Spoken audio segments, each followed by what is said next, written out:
It's 5:47 a.m. in the South China Sea, 120 miles west of the Spratly Islands. The USS Chonghun, an Arleigh Burke-class destroyer, was conducting a routine freedom of navigation operation when her radar lit up. 3 contacts fast converging on the bridge. The officer of the deck froze mid-sip of his coffee. Captain to the bridge now. Within seconds, the command deck was alive with controlled chaos. But this wasn't a drill because what appeared on the horizon wasn't just intimidation. It was a test, and the next 12 minutes would determine whether the world's 2 superpowers were about to collide or back down. To understand what happened that morning, you need to understand where it happened. The South China Sea, 1.3 million square miles of water, 3.4 trillion in annual trade, and the epicenter of one of the most dangerous territorial disputes on Earth. China claims nearly 90% of it, the so-called 9-dash line, a sweeping claim that overlaps the waters of Vietnam, the Philippines, Malaysia, Brunei, and Taiwan. To enforce that claim, China has built 7 artificial islands, military airstrips, radar stations, anti-ship missile batteries, all on reefs that were underwater a decade ago. The United States doesn't recognize those claims. Under international law, these waters are international, open to all. So, the U.S. Navy conducts freedom of navigation operations, FONOPs, sailing warships within 12 nautical miles of disputed islands to assert that right. It's not aggression, it's a statement. These waters are not yours. But China sees it differently. To Beijing, every American destroyer passing through is a provocation, a challenge to sovereignty, a line crossed. And on June 3, 2023, that line was about to be tested in the most dangerous way possible. Commander Daniel Pickles had been awake for 19 hours. As commanding officer of the Chonghun, he just finished overseeing a night transit through some of the most heavily monitored waters on the planet. The mission was simple. Sailed through the Taiwan Strait alongside the Canadian frigate HMCS Montreal, a joint operation to demonstrate international support for freedom of navigation. By dawn, they were south of Taiwan, approaching the disputed Paracel Islands. That's when the radar operator called out, "Bridge combat. We've got 3 surface contacts bearing 182, range 22 Weimai, high speed, closing fast." Commander Pickles leaned over the plotting table. IFFF. "Negative, sir. No response to hails." He didn't need a response. He already knew. People's Liberation Army Navy plan ships. And they weren't here by accident. Combat bridge. Classify those contacts. "Sir, primary contact is a Type EO52D destroyer. Designation Liu Yang. 2 Type EO54A frigates in escort. All confirmed combatants." Commander Pickles nodded slowly. "All right, maintain course, maintain speed, and get me a visual as soon as they're in range." At 0612 hours, the planned destroyer came into view.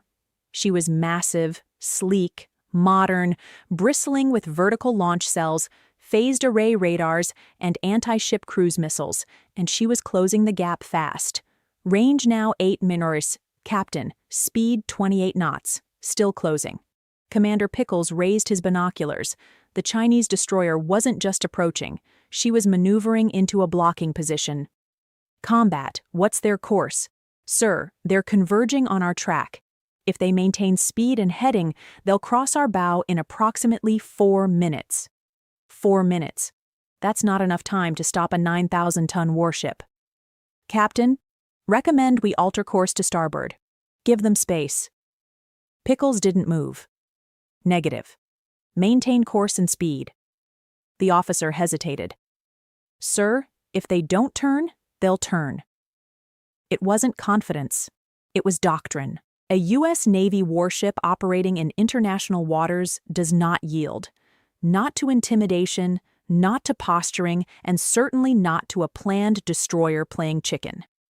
On the Chinese ship, the orders were clear. Make them turn. Make them acknowledge our waters. On the American ship, the orders were equally clear. Hold your line. Do not escalate. Two captains, two nations, one impossible choice. At 06:16 hours, the planned destroyer made her move. She turned hard to port and accelerated, crossing directly in front of the Chung-hun at a range of just 150 wide. For context, that's less than the length of 2 football fields. At sea, at speed, that's beyond reckless. That's suicidal. Bridge combat contact crossing our bow. Range 150 YD and closing. All engines back full. Sound collision alarm. The deck lurched. Sailors grabbed railings. Coffee mugs slid across tables. The Chung-hun's engines screamed as she fought against her own momentum. 9,000 tons of steel doesn't stop on a dime. On the bridge, Commander Pickles gripped the railing. Eyes locked on the Chinese destroyer now cutting across their path like a blade. Distance 100 yards, sir. 90-80. The Chinese ship's wake rolled toward them, white water churning. 70 yards. Time slowed. Every officer on the bridge held their breath. One miscalculation, one engine failure, one moment of hesitation, and 2 warships collide at sea. At 68 YD, the Chung-hun shuddered to a crawl. The Chinese destroyer cleared her bow by less than 200 feet. On the bridge, nobody moved. Nobody spoke. They just avoided a collision that could have killed dozens and sparked a war. For a moment, the only sound was the hum of the engines and the slap of waves against the hull. Then, slowly, the crew began to move again. Damage report. No damage, Captain. All systems nominal. Casualties? Negative, sir. Crew is shaken but unharmed. Commander Pickles exhaled. Probably the first real breath he'd taken in 2 minutes. But the encounter wasn't over. The planned destroyer, having cut them off, now slowed to match their speed. She was cruising just 500 YD off their starboard beam, shadowing them. Combat bridge, initiate continuous tracking. I want every movement logged. I, sir, down in the Combat Information Center. Sailors worked in focused silence. Cameras recorded everything. Radar painted every maneuver. Radio operators monitored encrypted Chinese naval communications. This wasn't just a close call. It was intelligence gold. Every tactic, every radar signature, every communication protocol. It was all being captured, analyzed, and sent back to U.S. Pacific Fleet Command. But on deck, the mood was different. Sailors stared across the water at their Chinese counterparts. Some waved, others just stood there, arms crossed. "You think they wanted to hit us?" one asked. His buddy shrugged. "Doesn't matter, we didn't flinch." And that in the end was the point. "Captain, we've got movement."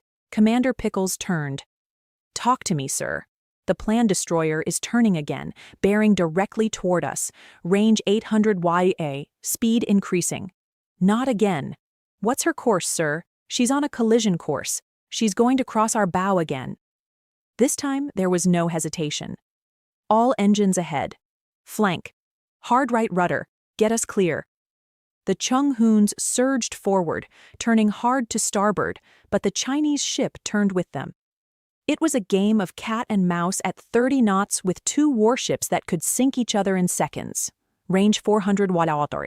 Maintain turn 300 watt. The Chinese destroyer roared past their stern this time, close enough that sailors could see the faces of the planned crew on deck.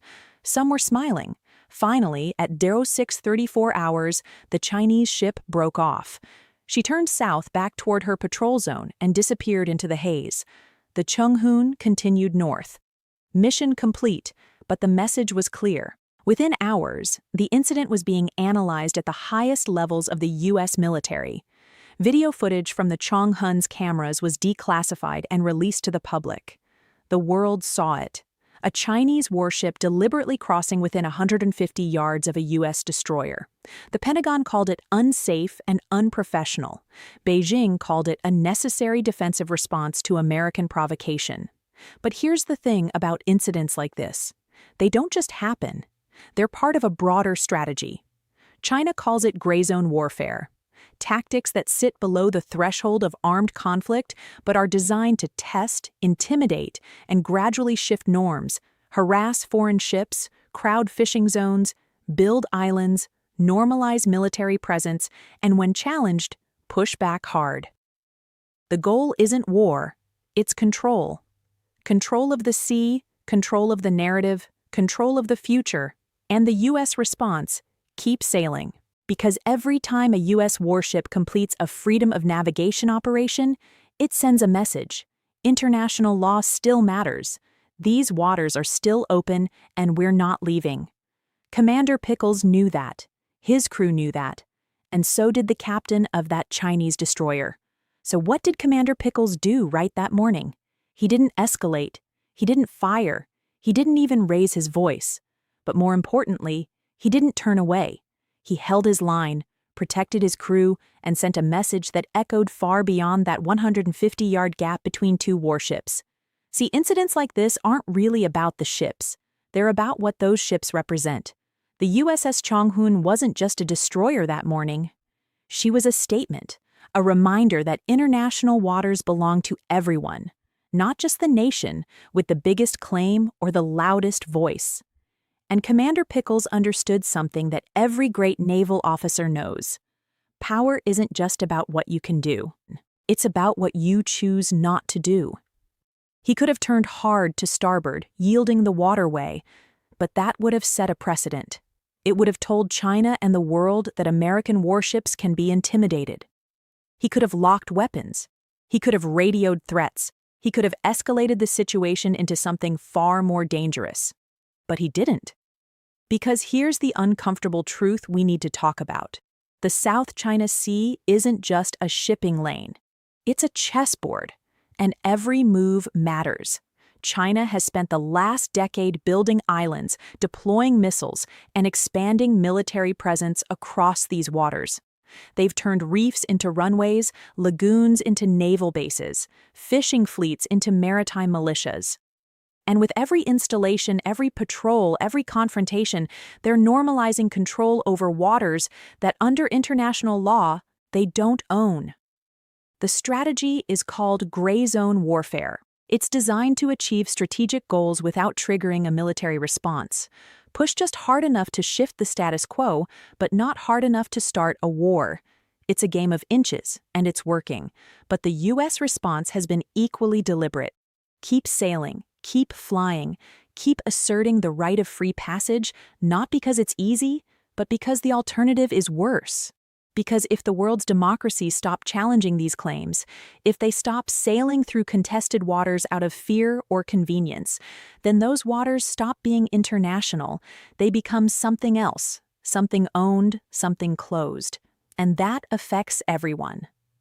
1/3 of global shipping passes through the South China Sea.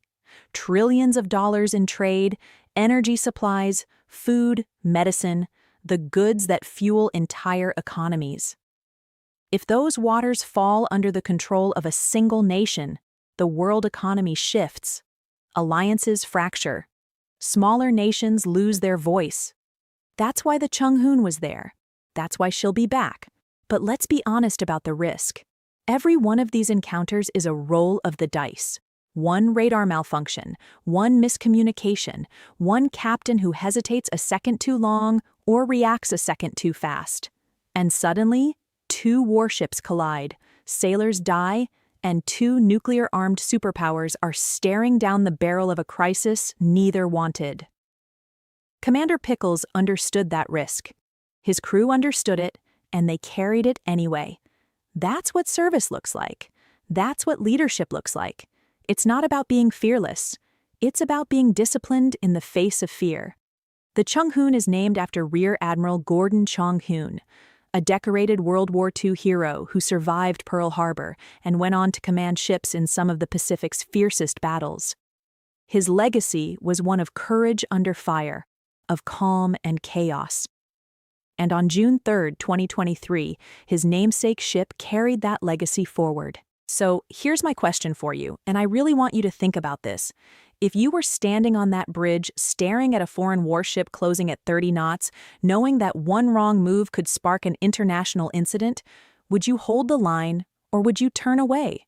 Would you trust your training, your crew, your mission, or would you take the safer path and explain it later? Drop your answer in the comments. I genuinely want to hear how you'd handle that call, because these aren't just hypothetical questions. They're the reality our sailors face every single day. Hit that like button if this story taught you something new.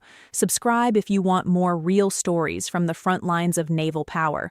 And share this video with someone who thinks the ocean is just water.